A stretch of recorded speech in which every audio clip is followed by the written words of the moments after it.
Queridos, mais uma vez a paz do Senhor, tá? É um prazer estar convosco neste dia para falar de algo que nós conhecemos bastante, mas muito importante para nossas vidas e também para a sociedade. Quisera eu que todos que congregam aqui nesta igreja estivessem aqui para ouvir a importância que tem os estudos dos Salmos, tá? Porque foram escritos por homens realmente inspirados, cheios do Espírito de Deus, para que eles pudessem compilar e trazer para o nosso entendimento o que aconteceu antes e o que acontece hoje. Não mudou nada. A Bíblia fala que todos aqueles que têm fôlego devem o quê? Louvar ao Senhor, né? Todos aqueles que têm fôlego. Então, se é todos, são todos. Todos nós temos a hombridade, a necessidade e a gratidão de louvar ao Senhor. Ela fala também, aquele que está alegre, cante, né? Um hino de louvor. Então, salmo quer dizer louvor. Vocês sabiam disso, né? Que salmo quer dizer louvor. É uma dedicação a Deus através de cântico, porque Deus habita no meio dos louvores. Então são homens que escreveram somente quando no nosso pseudo-português estavam alegres? Não. Aí é que está o detalhe. Deus não te ouve só quando tu estás alegre. Dificilmente Ele te ouve quando tu estás alegre. Por quê? Porque você não vai louvar a Deus muitas das vezes quando você está alegre. Você se esquece de Deus. A maioria dos salmos foram escritos por pessoas que estavam entristecidas, passando por alguma dificuldade, necessidade, precisando de algo, ou estava faltando algo. Foram escritos por N autores. Até mesmo Moisés escreveu salmos. Então, 2 salmos, né, professor, que estão atribuídos a Moisés. Um é o Salmo 90, são atribuídos a Moisés. Agora imagine só, entre Moisés e Davi tem vários anos ou várias décadas até a chegada realmente de Davi, que foi quem praticamente a metade dos salmos foram editados. Mas e aí, os salmos acabaram? Acabaram de se escrever os salmos? O que é que você imagina hoje? Acabou? Acabou os salmistas? Não. Assim como o livro de Atos, ele não se encerrou, assim também os louvores também eles não se encerram. Nós, guarde isso no coração de vocês, nós somos, ou temos que ser, o louvor a Deus. Nós. Deus tem que ouvir dos meus lábios, dos seus lábios, louvores. E é isso aqui, o livro de Salmos aqui, em especial, o Salmo 23 da nossa Bíblia, porque na Bíblia Católica não é o 23, hein? Não vá procurar lá na versão Loyola, né? Loyola, salvo engano, não é o Salmo 23, é o Salmo 24, tá? Ah, mas não tem o Salmo 23, tem o Salmo 23, mas é o nosso 24, tá? Então, quando você for falar para um católico, fala assim, vamos ler lá o Salmo 23, vai falar, ele vai pegar o Salmo 23 dele e vai ler. Mas não é o mesmo Salmo 23 nosso. Certo?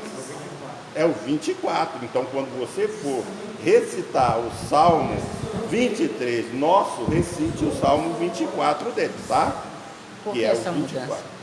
Essa mudança existiu por uma questão apenas de tradução, tá?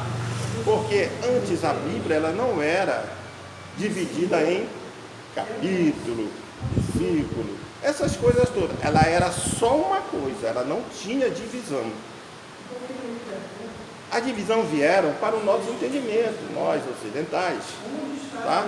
E na escrita deles lá é da direita para a esquerda, a nossa é da esquerda para a direita. Nós temos um entendimento diferente deles lá. A nossa escrita é diferente. Vocês conhecem estrofe? Eu não conheço. Eu não sei, porque eu não estudei, não cabe a mim entender o que é estrofe. Mas os salmos, eles são escritos. Eles terminam, eles começam e terminam do jeito que está a estrofe. Tem que fazer sentido. É uma poesia. O cântico também. Mas eu não conheço nada disso. Então, para que eu possa conhecer, é destacado as coisas.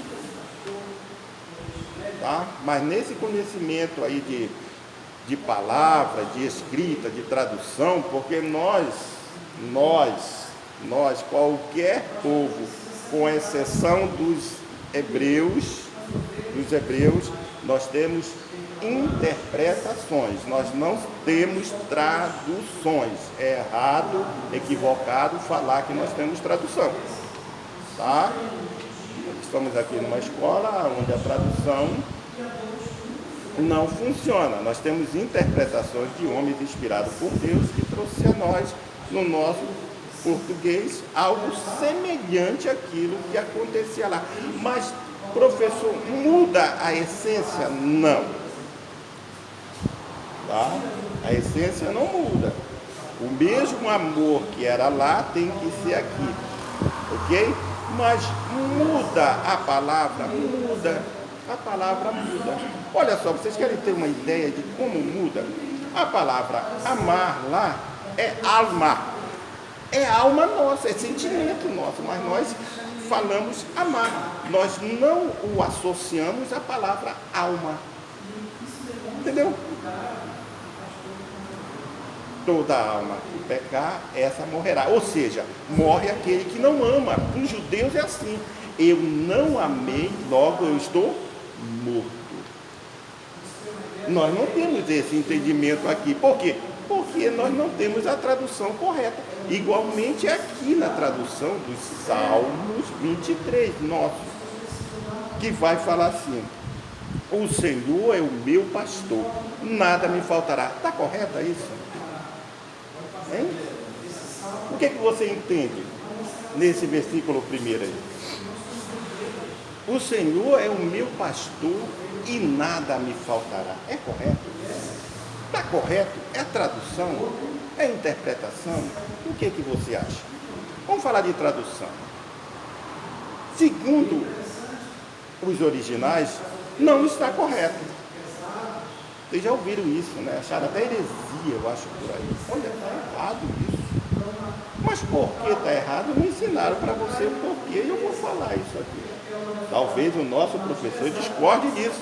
Porque, como eu falei, são N interpretações. Às vezes, um manuscrito antigo, ele não condiz com a realidade do mais recente. Vocês entenderam? Assim também, o mais recente pode não condizer com a realidade do mais antigo. Penso eu que os autores que dizem, os antropólogos, os teólogos antigos, eles dizem que há um modo mais correto de se falar, de se cantar, de se elevar ao Senhor é: Ele não me faltará. Ele não me faltará. Não é nada me faltará. Mas então por que chegou até nós, brasileiros, portugueses, a palavra nada? Porque nós sabemos que na hora da interpretação, do Ivlit quer dizer hebraico, quando saiu de lá do hebraico, veio para a Septuaginta, da Septuaginta veio para como é o nome, rapaz? Esqueci agora, Septuaginta, que é grega, veio Para. Esqueci agora o nome da outra. Depois veio para o alemão. O alemão veio para o português. Então, por aí se perdeu o que deveria estar escrito. Tá? Mas não muda a essência, como eu falei. Uns falam que é nada no sentido material. Tanto é que a nossa revista vai falar um pouco aí sobre o nada, que é a teologia da prosperidade diz, né? Que é a questão monetária, a questão da vida realmente ali abastecida de bens, e não é isso que o salmista estava falando, ou estava escrevendo, ou estava vivendo. Lá faltava tudo para ele. Professor, faltava tudo, faltava. Lá ele não tinha nenhuma cabana para... Ele dormia no relento. Pegava ali a pele das ovelhas e colocava e lá ele ficava. Só com o olhinho de fora observando o ambiente. Não tinha casa, tinha recurso, não. Tinha o que mais? Não tinha nada. Nem água tinha, muitas das vezes, para tomar, porque sabemos como era ali, era um deserto. Então não tem muito a ver com o que muitas das vezes nós pregamos, que é as coisas materiais. O Senhor meu pastor, nada me falta. Não é isso. O correto é que Ele não me faltará. Ele não me faltará. O Senhor é o meu pastor, Ele não me faltará. Imagine um rebanho sem pastor.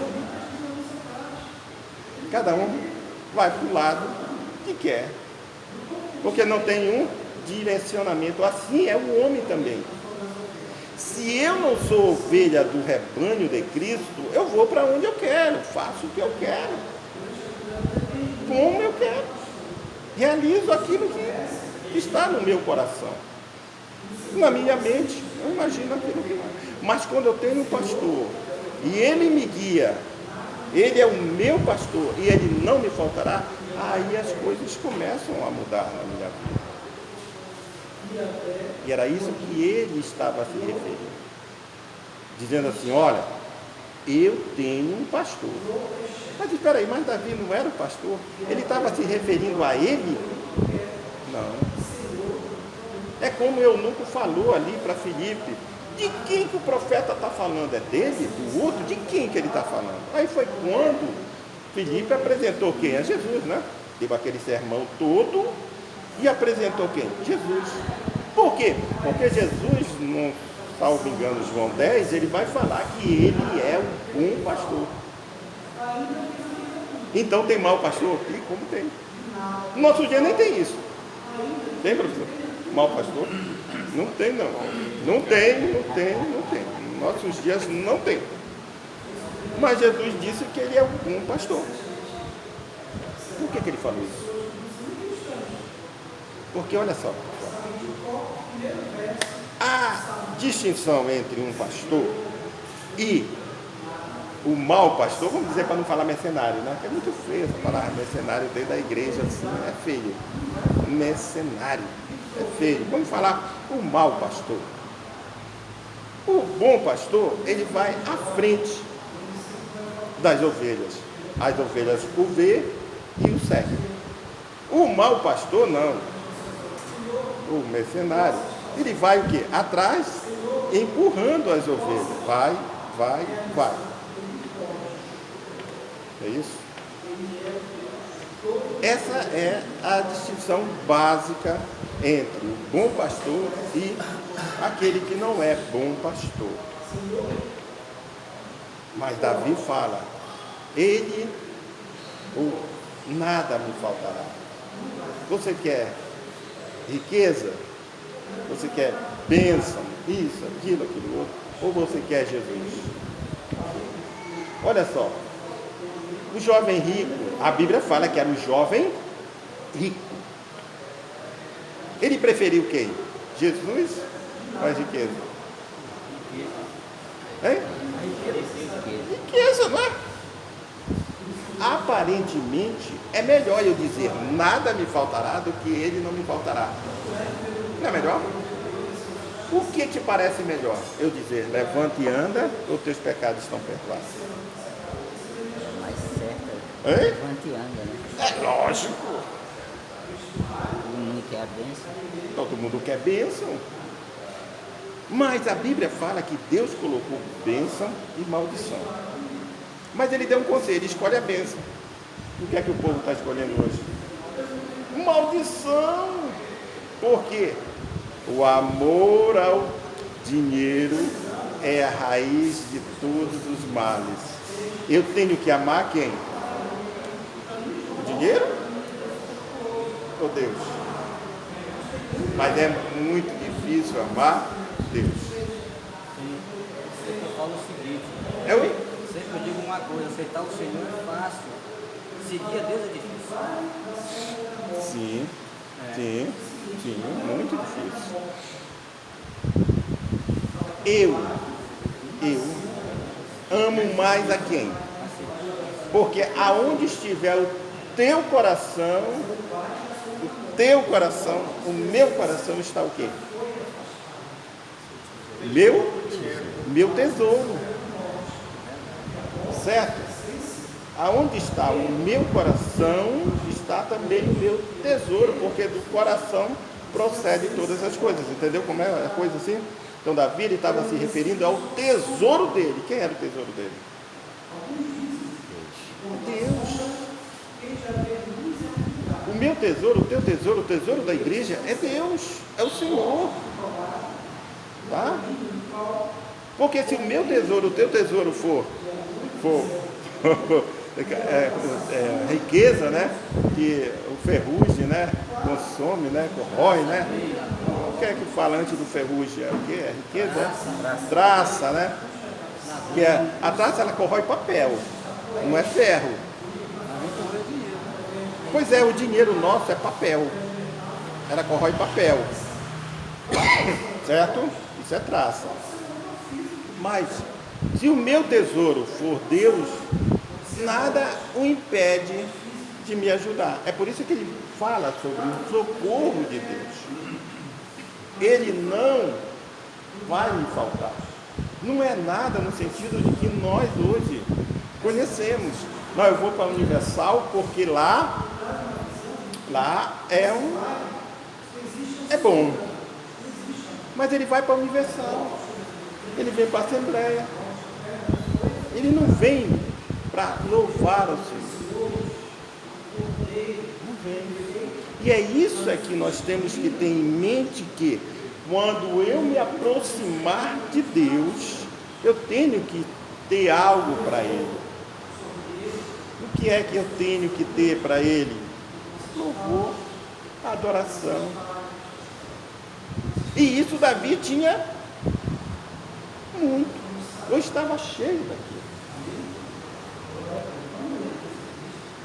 Então, se o tesouro Davi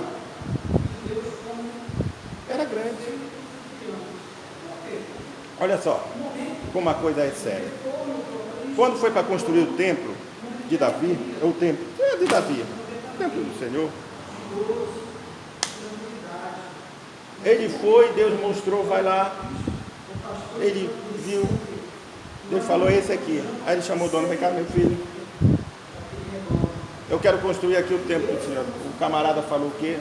Davi, escolhe, a área que tu quiser, essa aqui é tua. Ele falou, não, eu falei que eu quero fazer para o Senhor. Não quero fazer um palácio para mim. É para o Senhor. Quanto custa? Qual o valor? Vocês entenderam? Ele pagou. Comprou. É isso que nós temos que fazer. Pastor, eu compro a minha salvação, entre aspas, sim. Tu não compra do Senhor, mas a tua salvação tu compra. Está gravado. Mas eu vou explicar por quê. Quando tu trabalha, tu recebe dinheiro, as obras da sua mão, elas são financiadas, são repostas. Sim. Aqui também, para a tua salvação, tu também tem que trabalhar e as obras têm que estar ali. O Senhor ele te dá 5 talentos. 2 talentos, né? 2 ou 3 que fez 5, uma coisa assim. Não bem lembrado agora. Mas tu vai ter que apresentar para o Senhor aquilo que tu fez com aquilo. Tá? Ah, ele só me deu 1, então agari mais 1. Ah, ele me deu 2, agari mais 3. Ah, ele me deu 5, agari mais 5. Porque aquele que não agariar está fora. Entendeu como é? O pastor ele não cuida só dele, ele cuida das ovelhas. Não é isso? É. O pastor ele cuida de ovelha. Mas a ovelha tem várias características de ovelhas, que nós vamos entrar no assunto daqui a pouco mais. Segundo, ele me faz repousar em pastos verdejantes. Leva-me para junto das águas de descanso. Que coisa maravilhosa, né? Ele faz tudo isso? Faz. Mas é quando eu o ouço. Você sabia que tem ovelha que não ouve o seu pastor? Tem ou não tem? Tem. Tem. Eu era uma delas.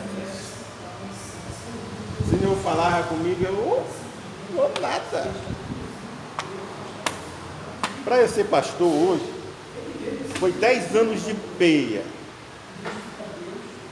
Do ato de eu ter o confessado até o ato de eu ser ordenado. Foram 10 anos de peia. Por quê? Porque eu não queria. Eu nunca orei para ser pastor, meu Deus. Nunca. Nunca. Mas por que isso? Porque eu reconhecia na minha pequenez, na minha desqualificação. E eu só vim a ser consagrado quando eu me senti qualificado, humanamente e também espiritualmente falando. Aí foi que as coisas aconteceram. Um pastor, ele não nasce da noite para o dia, como nós vemos hoje. É por isso que a Bíblia fala que o neófito não deve ser consagrado. Por quê? Porque não sabe cuidar nem dele. Ele vai cuidar de outros? Nunca da vida. Não vai. Então eu tenho que conhecer o meu Senhor e saber que Ele me leva, Ele me guarda, Ele me conduz. Eu tenho que confiar nele e o mais Ele vai fazer. É isso que Davi está falando. Olha, eu confio no Senhor. Por que ele confiava no Senhor? Vamos dizer assim. Ele estava só, em um ambiente hostil, cheio de feras, né? Para cuidar de um rebanho que não se tem mensuração de quanto era. Porque tu não vais cuidar de uma só ovelha.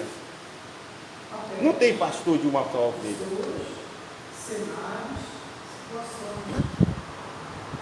Tem um cuidador de ovelha, não é o pastor. É diferente. Então ele cuidava de várias. Então ele tinha que observar e tinha que conhecer de uma a uma. De uma a uma. Ele tinha que eleger quem. Porque eu vou falar algo aqui. Você já observou um rebanho de carneiros? Fala muito em ovelha, né? Mas de carneiro, assim, misturado com ovelha, essas coisas todas. Já observou no interior? Hoje eu não vejo muito, não. Mas antes, no interior, tinha muito. Tem tem vez que elas andam só. Não tem ninguém, nem um meninozinho com uma varinha ali. Não tem, né? Elas andam só. Elas saem daqui, vão para ali, vão para lá. Andam só. Mas todas juntas. Para onde uma vai, todas vão. Não tem pastor. E aí, por que isso? Vocês já imaginaram porque quando era criança pequena lá em Barbacena, eu tinha essa curiosidade de saber. Poxa, elas vão todas juntas. Sai daqui, vai para cá. Por que isso? Vocês já observaram por quê? Não tem ninguém, nenhuma uma pessoa cuidando delas. Mas eu ouvia algo diferente. Ouvia e via algo diferente. Ouvia um sinete. Aquele sino, aquela campainha que eles chamam. Coloca no pescoço de uma e aquela vai dando a direção. E era a mais capaz daquele rebanho, a mais experiente, creio eu, e geralmente a mais bonita. Pastora, tinha um carrão do ano? Tinha uma casa boa? Tinha um bom salário? Tinha. Era gordinha, entendeu?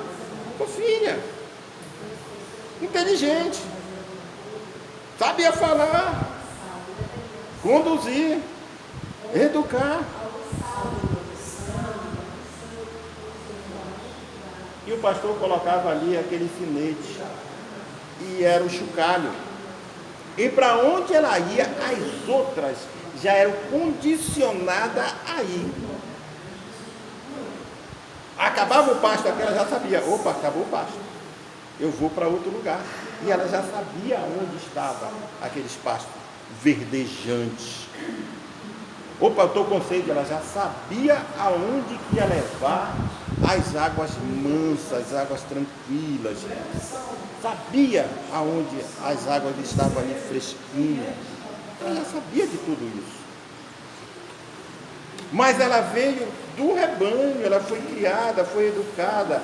E agora está ali, vamos dizer assim, no comando, no governo, conduzindo. Foi assim que Jesus fez conosco. Ele é o bom pastor. Hoje nós só somos pastores. Não tem bom. Não espere um pastor bom. Só pastores, tá? Ele erra? É. Ele peca? Peca. Ele ensina errado? Ensina.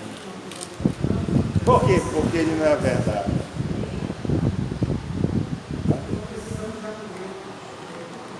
Mas coube a ele colocar o sinete. E aí ele nos conduz.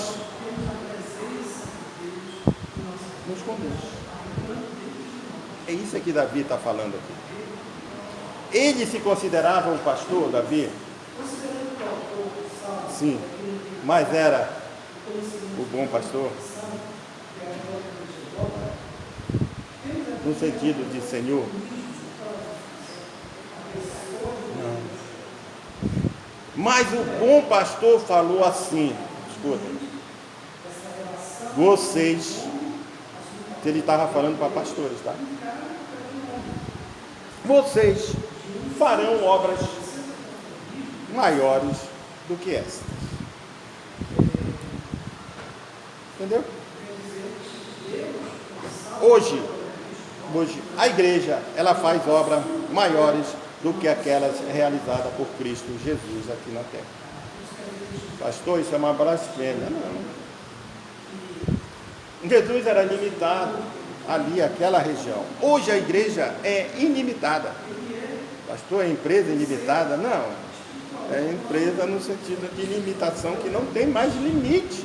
A igreja não tem mais limite. As portas do inferno não prevalecem mais contra o ensino, contra aquilo que a igreja está proposta e dedicada a fazer.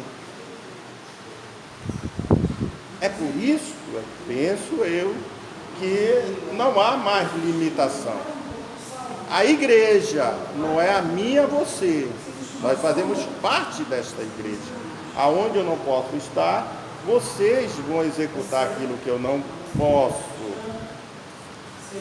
Deu para entender aí? Então, nós somos hoje pastores. Mas pastores de quem? De ovelhas. Queridos, nós temos algo interessante. Porque é assim, Cristo, Jesus, era ovelha? Ele era antes de começar o seu pastor.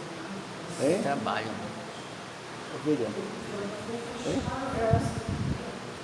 Ele era 100% homem, 100% Deus. Eu não posso ensinar se eu não aprendi. Jesus, ele teve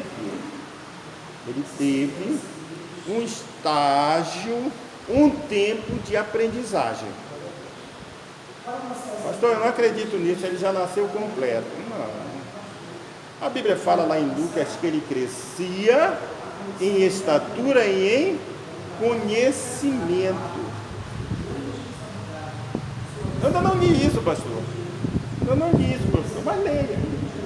Leia que você vai entender que ele crescia sim em estatura, mas em conhecimento. Mas o Espírito de Deus estava sobre ele. Pastor, e quando eu cresço, o Espírito do Senhor está sobre mim? Sim. E em conhecimento? Aí ele se aperfeiçoa em você. Ou é você que se aperfeiçoa nele? Como você queira. Tá? O certo é que o Espírito do Senhor é quem nos convence, né, do pecado e da justiça. Quando eu aprendo, logo eu estou apto a ensinar. Pastor, o pastor de Ezequiel 34. O que é que diz aí? Leia aí para nós, para a gente entender. Aí nós estamos falando de um bom pastor, né? Aqui. E tem o pastor também, a gente está falando de vários pastores. Sim, pode ler. O pastor de Ezequiel 34. E veio a mim a palavra do Senhor, Ezequiel 34. Do Senhor dizendo: Filho do homem, profetiza contra os pastores de Israel. Profetiza e diz aos pastores: Assim diz o Senhor Jeová: Ai dos